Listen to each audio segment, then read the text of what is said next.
2 weeks down in this 2025 NFL season, and going into NFL Week 3, I want to do my official Week 3 power rankings. This is the second power rankings I have for this season, and like I said in the previous power rankings video, it is an ever-fluctuating list that changes by each week's performance, but not only that, also based upon how teams are performing and how they're trending going into the following games after this week as well too. So with that being said, let's get into these power rankings. And starting off at number 32, we have the Miami Dolphins staying at the same spot that I had them last week. They just don't look good, and they could have won that game against New England last week, but still, it just seems like something, either it's from a cultural standpoint or just overall, the Miami Dolphins aren't able to get things right. Tua still isn't looking great. Their offense, it looked better as Jalen Waddle had a touchdown, Tyreek Hill played better, Tua was able to connect with more of his weapons, but still, I think that the Dolphins, it could be a long season for them. But going into number 31, we have the Panthers, who were a couple spots higher going into week 2 for me, but they lost to the Jaguars in week 1 in a blowout fashion. They came back against the Cardinals, but still lost, but they were getting blown out earlier in the game too, so they still don't look good. And then at number 30, we have the Saints, who honestly, both of their losses weren't bad. In the first week, they lost against the Cardinals only by a touchdown, and they only lost to the 49ers in week 2 by 5, but still, I think that this team doesn't have a lot of talent offensively. They have some talent defensively, but still, they probably will be one of the worst teams in the league this year. But those are two respectable losses, I'll say, to say the least. At 29, we have the New York Jets, who they looked promising against the Steelers. They almost won that game, but last week in week 2 against the Bills, they were absolutely dominated. And also with that too, Justin Fields suffered a concussion. His status is uncertain for week 3. So I think with them having Tyrod Taylor at the quarterback position and really just things being in limbo there, right now, they're one of the bottom quarter teams in the league, but they can still improve. But right now I have to keep them there, especially how they came out flat against the Buffalo Bills. And then at 28, we have the Tennessee Titans, who they've hung around in their first 2 games as well too. Cam Ward has looked solid too, but his weapons have really failed him, and I think that's the biggest difference in why the Titans are still going to be one of the below average or worst teams in the league. But Cam Ward, I think he's going to be a really good quarterback in this league. He just has to have a proper team around him. And at 27, we have the Cleveland Browns, who they were smacked by the Ravens in week 2. Yeah, they were for sure. But in week 1, they really could have beat the Bengals, and they could be 1-1 right now, but they aren't. And this team, we all know they have Myles Garrett, the best defensive end in the league, arguably, and also Denzel Ward, a cornerback position. They have some promising young rookies, including Quinshon Judkins, who made his season debut against the Ravens, but this team still needs a quarterback answer, and Joe Flacco is not that, in my opinion. And at 26, we have the Bears, who they almost beat the Vikings in week 1, but the Vikings had that comeback in the 4th quarter, and then last week in week 2, they lost by a 30 ball to the Detroit Lions. Ben Johnson, I think that he's still trying to figure things out as a head coach. Caleb Williams is still trying to get used to his system, and that's why right now they're still one of the lower teams ranked this year, and I have them lower than what they were last week going into week 2. We have the Las Vegas Raiders at 25. They look good in their week 1 victory against the New England Patriots, but in week 2, Geno Smith looked awful. I mean, let's just call it what it is. The offense was bereft of creativity. Geno Smith had an interception his first play of the game, had 3 picks in the game, was 0 for 12 on passing plays over 10 yards. And then with that too, I just still feel like they haven't incorporated Ashton Jeanty to what he's need to be yet, but it's only been 2 games, so there's still time for them to get better. And I trust Pete Carroll as a head coach to really get this team going forward. There's still a lot of good pieces on this team. We know Brock Bowers, even though he's dealing with a little knee injury right now, he's one of the best pass catchers and tight ends in the league too. We have Max Crosby defensively. They have some pieces to work with, but they have to put it all together. Right now, that's why they're at number 25. At 24, we have the New York Giants, who in week 1, they struggled a lot offensively and just overall in that game. They lost to the Commanders 21-6, but in week 2, offensively, at least, they really impressed me. Russell Wilson almost had 500 total yards of offense.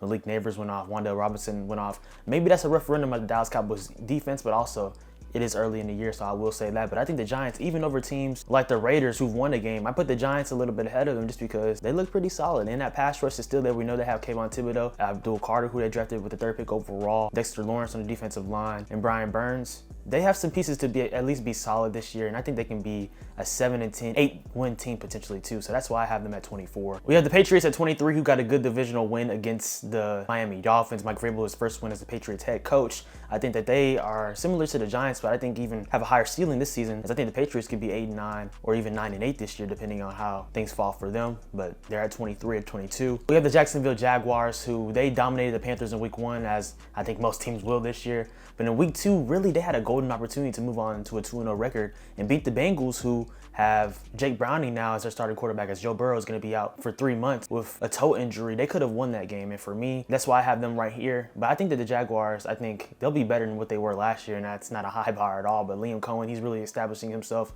trying to help Trevor Lawrence in the run game, with Travis Etienne playing better too as well too. But I have them at 22, and at 21, we have the Houston Texans. They've fallen a lot. Their defense is one of the best in the league still, But with that being said though, man, their offensive line, it's bad. It's not good. And I think it has CJ Stroud honestly seeing ghost to an extent and has him holding on to the ball too long, not making the best decisions. And we know the sophomore quote unquote slump that he had last year, even though I don't think it was that bad. There was a lot of different factors that led to that season, but the Texans, they got to get things right, man, because they could be falling into an 0-3 hole. If they don't win this game against Jacksonville on Sunday, that'll be a divisional game, and they play against the Titans in week 4. But I think that we could see the Texans be 2-2 after that stretch and be perfectly fine. So that's why I have some optimism about them and why I still have them ranked over the Jaguars. At the 20th spot, we have the Minnesota Vikings, and you can make the argument that the Texans should be above the Vikings just because of the play of J.J. McCarthy, and now he's being out, and now Carson Wentz is going to be there. But I trust Kevin O'Connell for sure as an offensive mind who's really developed quarterbacks in that system to play great football, official football, like Kirk Cousins, last year Sam Darnold. And now with Carson Wentz stepping into the fray for the next 2 to 4 weeks, I think that he's going to put them in spots to be efficient and not lose the game, being able to manage the game for that team. And Jordan Addison will return in week 4, so that'll be a huge boost to this offense as well too. I have the Minnesota Vikings at 20. At 19, we have the Arizona Cardinals. I've been saying for a while the Cardinals could be a sneaky wild card threat in the NFC, or even a threat to win the NFC West this year. It's just the rapport with Kyler Murray and Marvin Harrison Jr. and really just how Kyler Murray performs this year. But they have the pieces. Trey McBride, James Conner plays efficiently. Trey Benson is emerging. Their defense is solid as well too. I like what the Cardinals are developing down there in Arizona. And we have the Bengals at 18 as they have a 2-0 record for the first time since 2018. But I have them down there despite being an undefeated team because of the fact that Jake Browning is going to be their starting quarterback right now. And they don't have Joe Burrow. If they had Joe Burrow right now, they would probably be closer to 10 or something like that, because we know that going forward, they would be able to, have a season similar to like a 2021 or 2022 when they made the AFC Championship game, or 2021 when they made the Super Bowl. But it's just tough for me now to put them as a really top 15 team just because of the uncertainty of Jake Browning. He was solid a couple of years ago, but he also had some moments, as we saw against the Jaguars game, 2 touchdowns, 3 interceptions. So there's going to be a lot of ups and downs with that, and that's why I have the Bengals at 18. And at number 17, we have the Kansas City Chiefs. Yes, they don't look good at all. They don't. Now, I will say they only lost to the Chargers and the Eagles by 1 scores in both of those games. But still with that, though, their offense is very stagnant. Patrick Mahomes has been the leading rusher in both of those games. You don't want that. That's not a sustainable type of thing. They need Rashee Rice back. They need Xavier Worthy back. They need his weapons back. And the Chiefs, they need to win week 3 against the Giants. I mean, there's nothing to be said about that because they follow 0-3. They play Baltimore in week 4. That could be something that's tough to get out of, and that could really be a panic alarm. So that's why I have the Chiefs at 17 being 0-2, but I still know and trust that Patrick Mahomes and the Chiefs and Andy Reid are able to get things together, and that's why I have them higher, even over some 2-0 teams like the Bengals. At 16, we have the Steelers, who had a hard-fought win in week 1 against the Jets, yes, but their defense allowed 32 points in that game. And then in week 2 against the Seahawks, frankly, they were dominated. The Seahawks out-physicaled them. Defensively, they were able to get to Aaron Rodgers. Aaron Rodgers didn't have a great game in week 2. And that's why I have the Steelers right there smack dab in the middle of the pack. I believe that Mike Tomlin is still one of the best coaches in the league, and he's going to have this team be a playoff contender, be a wild card contender in the AFC. But right now, I have to put them at 16. And at 15, we have the Atlanta Falcons, who they really revitalized their defense this year. Raheem Morris being aggressive with the front office down there in Atlanta. Not only drafting Jalen Walker in the first round, but then trading up with the Rams in the first round to draft a James Pierce Jr. edge from Tennessee. And they also added defensive ends like a Leonard Floyd. The Falcons, they are hooping right now, and I love what they're doing. They already have the offensive weapons. Michael Penix Jr. is continuing to, develop as a quarterback there, and they have Drake London offensively, Kyle Pitts, Bijan Robinson, who I think is a top 3 to 5 running back in the league. Getting things right down there. And Atlanta Falcons, I think they respectively should be at 15, and they can continue to climb up. At 14, we have the Seattle Seahawks, who they lost a close game against the 49ers, a divisional game in week 1, but in week 2, like I talked about with the Steelers earlier, the Seahawks beat the Steelers 31-17, and I liked how Sam Darnold played solidly in that game. Jackson Smith and Jigma is continuing to emerge as their wide receiver 1.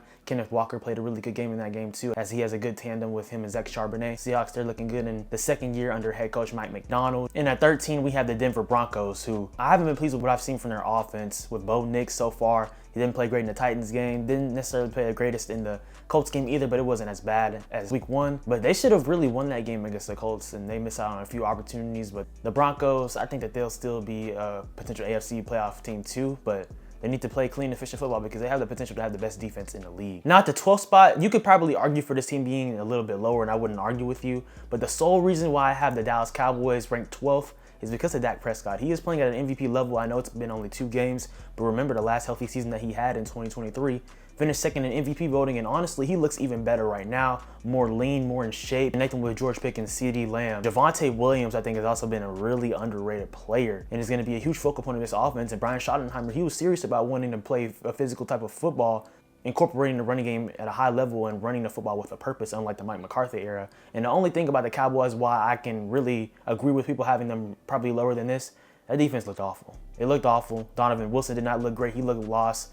He made Trayvon Diggs look lost, but honestly, if you look at the film in all 22, Donovan Wilson was missing assignments and things of that nature too as well. They needed Marvion Overshown back at linebacker. I think adding Jadeveon Clowney helped in that pass rush, helping to set the edge because they struggled with the pass rush in week 2. They were a little bit more successful against the game and against the Eagles, and we'll see what they do in week 3 against the Bears. But I have the Cowboys at 13. I can see the argument for them being lower, but I still have them around there. At 11, we have the San Francisco 49ers, who you can probably make the argument they should be lower too, but they're 2-0. Mac Jones is going to be starting the next couple of games with Brock Purdy still being out, George Kittle out for a few weeks too as well. But they were able to get 2 good wins, and I believe that they still, if they have all their weapons, Christian McCaffrey playing solid too in the receiving and rushing game, that they can the NFC West potentially, but I would still probably would favor the Rams. At number 10, we have the Indianapolis Colts. Daniel freaking Jones, Indiana Jones, man, won that game against the Broncos in week 2, dominated the Dolphins week 1. Love what he's doing with Shane Steichen at head coach, getting the football to weapons like Tyler Warren, Michael Pittman Jr., Jonathan Taylor has been great his first 2 games. The Colts, they look nice, man, and right now they're the number 1 team in the AFC South. And at number 9, getting into the top 10 even more, we have the Detroit Lions, who a lot of people were down on after that week 1 matchup against the Green Bay Packers, but